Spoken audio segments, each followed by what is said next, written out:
دعائے امام مقاتل رحمۃ اللہ علیہ۔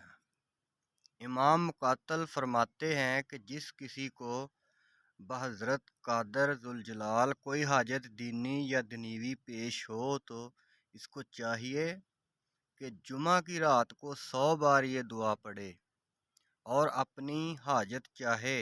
اگر اس کی حاجت پوری نہ ہو تو مقاتل کی قبر پر لعنت کرے۔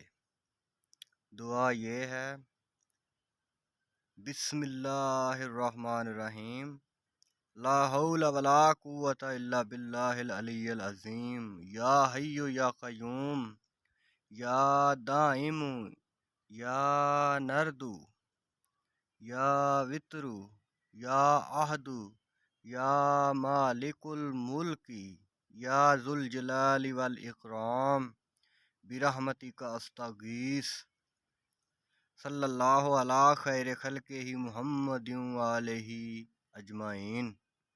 اگر عربی میں کوئی مجھ سے غلطی ہو گئی ہو تو آپ دیکھ کے پڑھ سکتے ہیں۔ اسی طرح کی ویڈیوز دیکھنے کے لیے ہمارے چینل کو سبسکرائب کریں اور بیل آئیکن کو آن کریں۔